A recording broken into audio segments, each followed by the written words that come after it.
Mais il y a même pas tout. Ah mes mangas. Ah non. Est-ce que je les prends sur deux bras? Mais moi j'ai pas. Je suis quelqu'un qui a pas de force en fait.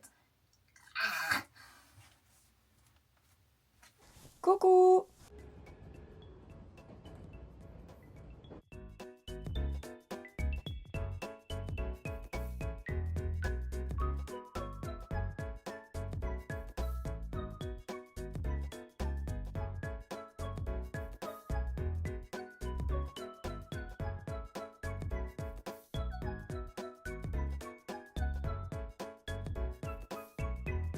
On se retrouve cette semaine pour un bilan lecture et visionnage des mois de janvier et février. Je sais que la plupart des youtubeurs font ça tous les mois, mais j'ai pas trop envie de consacrer une vidéo au bilan lecture et une vidéo au haul tous les mois, parce qu'après ça me laisse beaucoup moins de temps et de possibilités pour les autres vidéos, comme j'en poste qu'une par semaine. Enfin bon, passons au vif du sujet, parce que là j'ai les mangas devant moi et il y en a pas mal.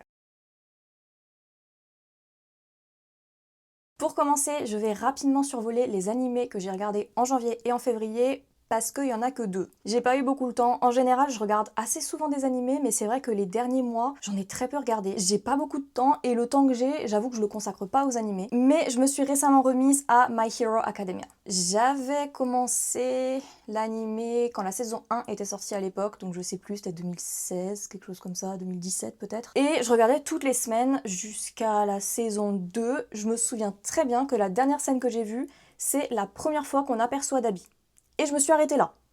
Je sais pas exactement pourquoi, mais j'ai lâché, j'ai complètement perdu la hype. Et depuis le milieu de la saison 2, j'ai complètement abandonné et j'ai jamais eu l'envie de retourner dans My Hero Academia. Parce que en général, pour que je m'attache vraiment à une œuvre, il faut qu'il y ait au moins un personnage, encore mieux s'il y en a plusieurs, qui me tiennent vraiment à cœur. Sauf que dans My Hero Academia, il n'y a aucun personnage pour lequel j'ai une attache. Je comprends pas. On va dire que ouais, celui que j'apprécie le plus, c'est probablement Shindo, mais je sais pas. Il n'y a pas de personnage qui m'intéresse plus que... Enfin, il m'intéresse, si ouais, les personnages m'intéressent, mais j'ai pas un amour pour eux qui est...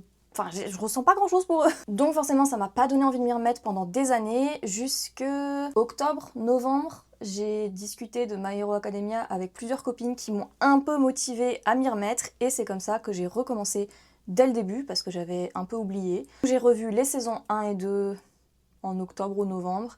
J'ai fait les saisons 3 et 4 très rapidement en décembre. Et j'ai enfin terminé la saison 5 en janvier. J'ai honnêtement adoré les 4 premières saisons, mais la 5 m'a vachement déçue. Je pense qu'au total, j'ai dû apprécier genre à peine 10 épisodes. Donc je vous avoue que ça m'a un peu coupé dans mon élan et que depuis janvier, j'ai pas continué My Hero Academia. Je sais, beaucoup de gens disent que les saisons 6 et 7 valent vachement le coup, donc je vais les revoir, hein. J'ai pas non plus détesté la saison 5, mais c'est vrai que ça m'a fait un peu une coupure, parce que de la saison 1 à la saison 4, j'étais trop à fond, je regardais plusieurs épisodes par jour, mais ouais, la 5, j'ai même eu du mal à la terminer, pour tout vous dire. En note, j'ai mis que 6 sur 10, et pour vous donner une comparaison, les saisons 1 et 2, j'ai mis 7 sur 10, et les saisons 3 et 4, j'ai mis 8 sur 10. Donc passer d'un 8 sur 10 à un 6 sur 10, ça fait mal. Pour la saison 5, c'était vraiment très mitigé pour moi. Mais les épisodes que j'ai aimés, je les ai adorés. C'est pour ça que j'ai mis 6 sur 10.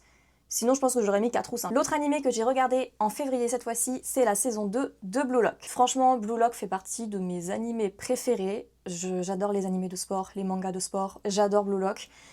Mais c'est vrai que la saison 2, j'ai aussi été un peu déçue. Je sais que tout Twitter en a déjà parlé pendant des semaines et des semaines, mais franchement, les graphismes, c'était une catastrophe. J'ai vraiment eu du mal à me mettre dedans, parce que dans un anime de sport, quand vous regardez Haikyuu, vous regardez Kuroko, vous regardez Free, il y a quand même une animation qui est hyper poussée et qui est vraiment très agréable à regarder. Et là, j'étais complètement en dehors des matchs, en fait. Je regardais, mais j'étais pas à fond dedans. Mais encore, ça, bon, je le savais parce que j'avais vu les personnes en parler, j'avais vu les graphismes, donc j'ai pas été surprise. Mais franchement, moi, je peux plus me le voir, le Isagi, là. Je dis ça en plus, j'ai un machin de lui, là. Et je l'ai eu dans un truc random. Je vous dis pas la tête que j'ai faite quand je l'ai eu. Franchement, même Rin, j'aurais été plus heureuse. Je l'aime pas. C'est pas le genre de personnage que j'aime du tout. Donc la saison, elle était grave concentrée autour de lui. C'est le personnage principal, vous allez me dire. C'est normal. Mais dans la saison 1, on voyait beaucoup les autres aussi. Donnez-moi Nagi, Léo et Bachira. Pitié.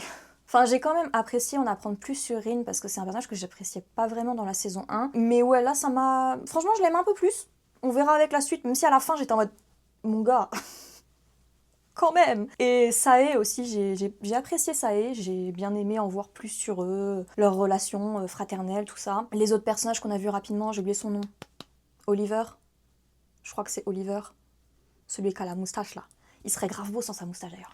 Mais bref, ouais, j'ai vraiment trouvé le rythme un peu trop lent à mon goût et j'avais plus l'impression que c'était un arc filler. Il y avait des choses intéressantes, mais je sais pas, j'étais pas dedans en fait. Je me doute que c'est l'arc qui veut ça et de toute façon je vais pas abandonner Blue Lock pour autant. J'attends la saison 3 avec impatience et j'ai quand même mis 8 sur 10 parce que je suis pas objective et que j'adore Blue Lock, donc je me suis dit je peux pas mettre 7. Objectivement ça devrait être un 7. Mais j'ai mis 8.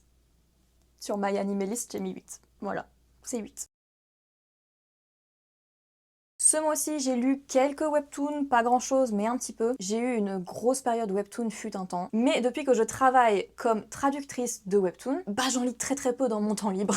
J'ai commencé le webtoon qui s'appelle Love for a Walk sur l'application Webtoon et j'en suis au chapitre 42 en anglais il me semble. C'est une histoire vraiment toute mignonne où on suit Pam, une jeune fille qui décide de quitter son ex très toxique car il lui a demandé de choisir entre lui ou son chien. Évidemment, en tant que personne sensée et saine d'esprit, elle a gardé son chien. Sauf que son petit Bob là, il masque comme tout. C'était d'ailleurs, je crois, une des raisons pour lesquelles ils sont disputés. Enfin bref, l'autre on s'en fout. Elle va finir par rencontrer son voisin qui est plutôt mignon honnêtement. Il s'appelle Tyler, je crois. Et il a aussi un chien et il est plutôt bon pour éduquer les chiens. Enfin, il est habitué quoi. Et il va l'aider à s'occuper de Bob. Franchement, c'est une série sympa, mignonne, sans prise de tête. Je pense pas pouvoir dire que c'est un de mes webtoons favoris de tous les temps, mais je passe un bon moment quand j'allume l'application et que je tombe sur un nouveau chapitre. L'histoire existe aussi en français, mais je crois qu'il y a un peu moins de chapitres. Ensuite, en webtoon, en général, je ne lis que des BL. J'en ai lu 2 ce mois-ci. Le premier s'appelle Cycling Hit. Je l'ai lu en coréen sur l'application, je crois que c'est Kakao Page celui-là,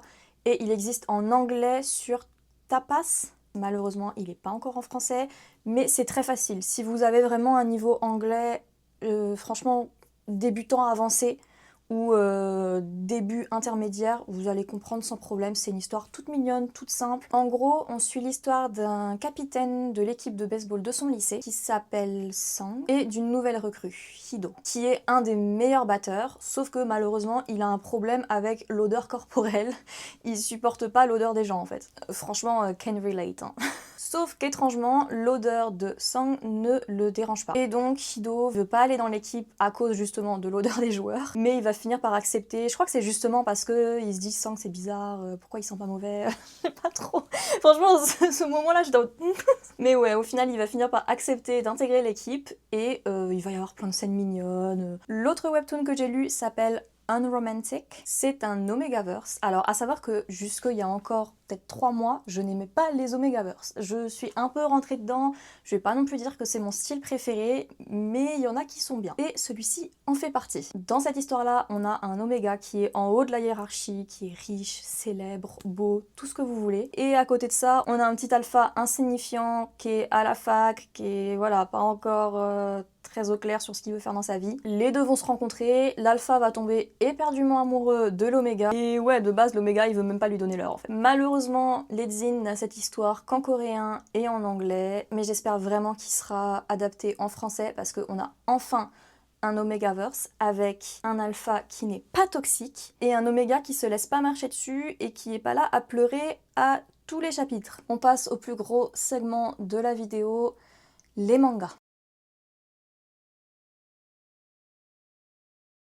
J'en ai lu 73 en 2 mois.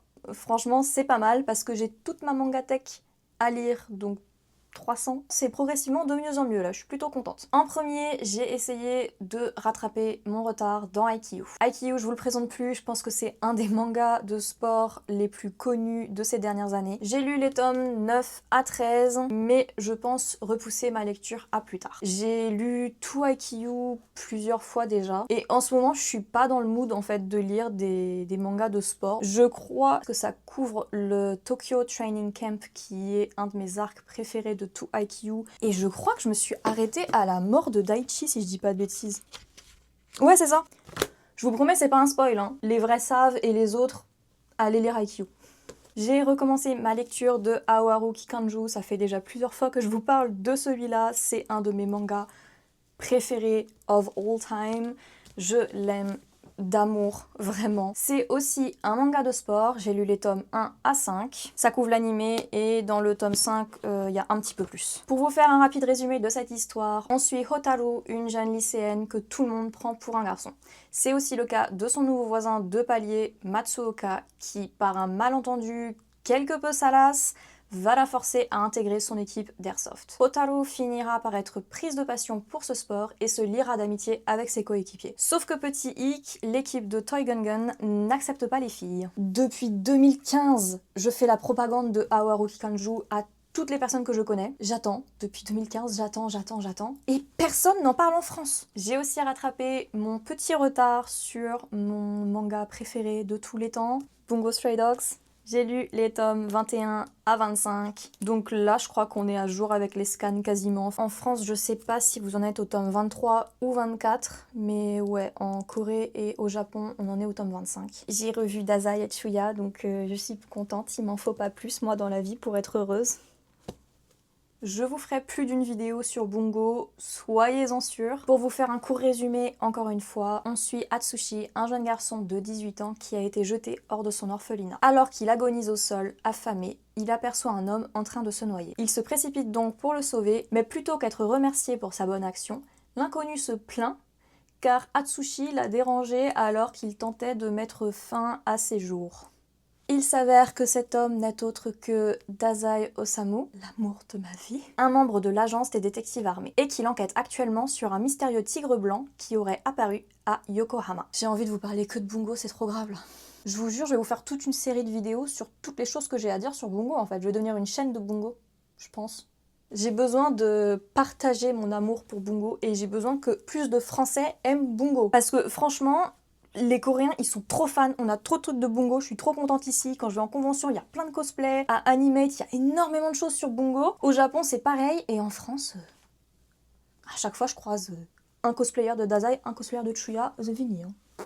Bref, pour continuer, j'ai lu les tomes 1 à 9, soit l'intégrale de Number 6. Je vous ai fait une vidéo exclusivement dessus la semaine dernière, donc je vous laisse aller la voir pour en apprendre plus sur le synopsis, les personnages et mon ressenti. Ensuite, je me suis décidée d'un coup d'un seul à lire Toilet Bound Hanako-kun, en me disant que je prendrais mon temps et que je l'alternerais avec un autre manga, mais j'ai lu les tomes 0 à 20 en 7 jours.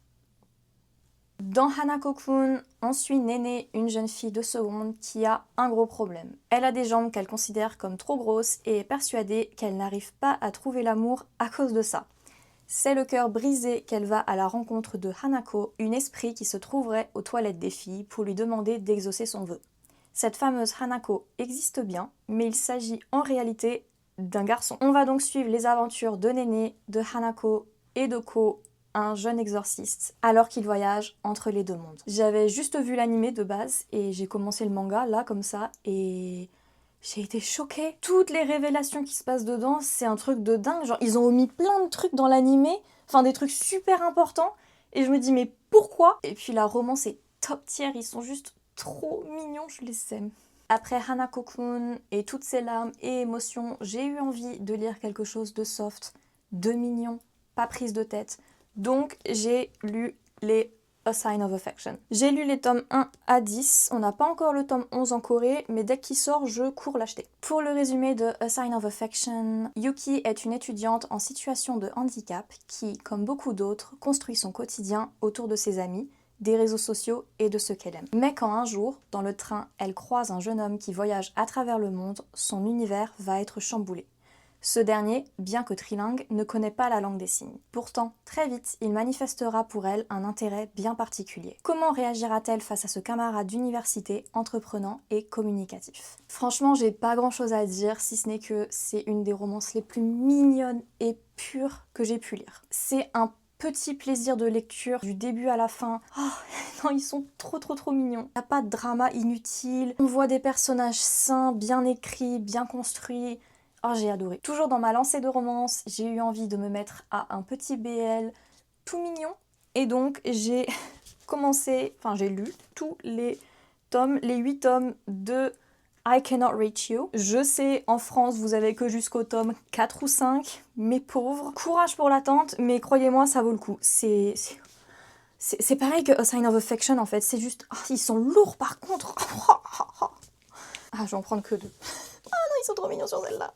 Ah oui, en gros, gros hors sujet, mais j'étais à la Art to Play à Nantes en novembre. Je regardais les mangas qu'il y avait et je suis tombée sur cette couverture-là. Je les ai trouvés trop mignons et je me suis dit, oh, je veux trop le prendre. Sauf que j'avais plus de place dans ma valise.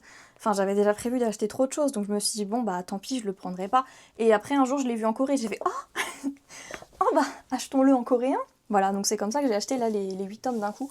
Je suis tombée dessus, il y avait quelqu'un qui vendait les 8 pour 15 € je crois, avec les frais de port inclus, donc je me suis dit bon, allons-y. Donc ouais, encore une fois, c'est un petit BL tout pur, tout mignon. Vraiment, en ce moment, j'avais besoin de ça. En ce moment, j'avais besoin, je sais pas, les mois de janvier et février, j'avais trop besoin d'histoires douces, mignonnes. Des fois, j'ai envie de lire des gros shonen d'action, mais là, ouais, c'était vraiment... J'avais besoin de pureté dans ma vie. Kakeru et Yamato sont 2 meilleurs amis d'enfance que tout oppose. Yamato est grand, populaire et très studieux. Kakeru est petit, naïf et a à peine la moyenne en cours. Vu comme Yamato est incroyable aux yeux de Kakeru, ce dernier se demande pourquoi son ami est encore célibataire et lui demande donc s'il serait amoureux de quelqu'un. C'est après quelques secondes de silence que Yamato prononcera son nom. Comme je vous disais, vraiment, c'est comme A Sign of Affection, c'est un petit cocon, c'est doux, c'est mignon. On a envie de leur faire des gros câlins. Vraiment, c'est un manga, je le vois, j'ai envie de lui faire un gros câlin. Je pourrais pas vous expliquer. Ça donne le sourire. Non, vraiment. Si vous aimez les BL ou si vous voulez découvrir des BL, je peux que conseiller celui-là parce qu'on vous montre quelque chose de vraiment pur, simple, doux, efficace et ouais, ça fait du bien. Et pour finir, on passe à quelque chose plus du tout dans de la romance. J'ai lu les tomes 1 à 8 de Tokyo Aliens. De base, je voulais pas les lire. Je les ai achetés en France, en français, parce que c'était une histoire un peu science-fiction, tout ça, donc je me suis dit, flemme de le lire en coréen. Mais l'auteur de Tokyo Aliens, c'est Naoe, qui est l'auteur de Aoharu Kikanjo. Je vous ai dit, Aoharu Kikanjo, c'est un de mes mangas favoris of all time.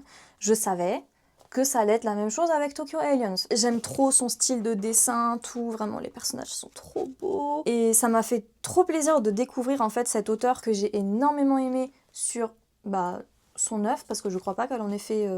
Enfin, elle en a fait, mais pas des longues séries. Je crois qu'elle a fait des one-shots. Je la suis sur Twitter, donc ça fait des mois et des mois, des années même, que je la vois poster par rapport à ça. Et que ça me tente, mais que je me dis, bon, plus tard. Je les ai achetés en France et de base, je voulais pas les lire tout de suite parce que j'avais peur de finir ma lecture trop rapidement, ce qui a été le cas, de devenir un peu trop accro. Attendez, j'ai dépensé 100 balles pour avoir toutes leurs acryliques en random. J'ai eu Laika 4 fois. Et j'ai Yuen qui va arriver, j'ai fait un échange avec quelqu'un. Voilà. Jugez-moi si vous voulez, hein, je me juge aussi, mais je suis contente. Même si je suis déprimée de ne pas avoir la suite, parce que pour l'instant en tout cas, il n'y a pas d'informations sur le tome 9 qui sortirait, alors qu'en Corée, il y a déjà le tome 9 de sortie. Au Japon, ils en sont au 10, je crois. Je vous fais un petit résumé rapide de Tokyo Aliens, mais pareil que le reste, de toute façon, je vous ferai des vidéos un peu plus en profondeur sur les œuvres que j'ai trop aimées, et bah tout ça, ça sera dedans quoi. Akira Gunji est un adolescent qui adore lire des mangas. Un jour, alors qu'il rentre tranquillement des cours dans le train, il voit une vieille dame se transformer en créature étrange et se fait kidnapper par elle. C'est alors qu'il apprendra l'existence d'aliens qui se font des petits visas vacances-travail dans notre monde et qu'un des garçons les plus intelligents et populaires de son lycée fait partie de l'AMO, une agence qui s'occupe de la gestion d'aliens. C'est drôle, c'est bien dessiné, c'est intéressant, les personnages sont trop cool. Franchement, j'attends la suite là, j'attends que ça.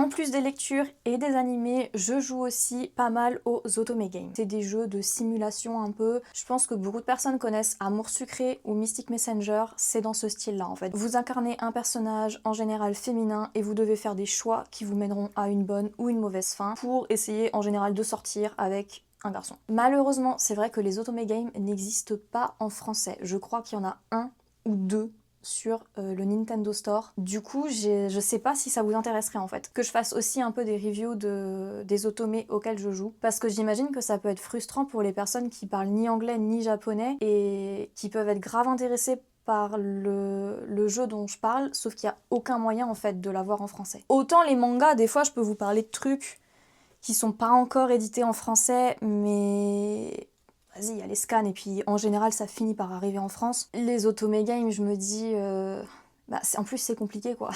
C'est compliqué de faire de la traduction. Franchement, les mangas, je pense, vous utilisez Google Trad, vous prenez des screens, vous comprenez l'essentiel pour les histoires les plus simples. Mais les Otome Games, c'est long, il y a beaucoup de descriptions, etc. Donc ouais, c'est vrai que si vous maîtrisez pas ni l'anglais ni le japonais, vous pourrez pas consommer tout simplement ces jeux. Donc n'hésitez pas à me dire si ça vous intéresse. Peut-être que pour la prochaine vidéo bilan, je vous ferai une explication plus détaillée des jeux auxquels j'ai joué. Et pour ceux que ça intrigue quand même, j'ai fini Busta Fellows et j'ai commencé Amnesia. Amnesia, il y a aussi eu un animé, donc peut-être que certains d'entre vous connaissent par ça. J'ai fait 2 routes pour l'instant dans Amnesia. Et voilà, je suis désolée pour la longueur de la vidéo, je pense que ça va être la plus longue de la chaîne alors que c'est pas intéressant. C'est vraiment juste moi qui vous dis, j'ai lu tout ça. Super Olivia, génial, ravie de le savoir. Mais ouais, moi ça me fait une espèce de bilan de ce que j'ai pu lire. Ça permet aussi de présenter rapidement les œuvres parce que quand je vous ferai des vidéos haul de ce que j'achète, je pense pas vous faire des résumés des histoires parce que je les aurais pas lues. Donc je me dis c'est le moment justement de vous faire un résumé des choses que j'aurais achetées précédemment. N'hésitez pas à me dire ce que vous avez lu et vu en janvier et en février. Merci d'avoir regardé la vidéo et je vous dis à dimanche prochain. Des bisous. J'espère que j'ai pas de la sweat. Je transpire pas. Non, c'est bon.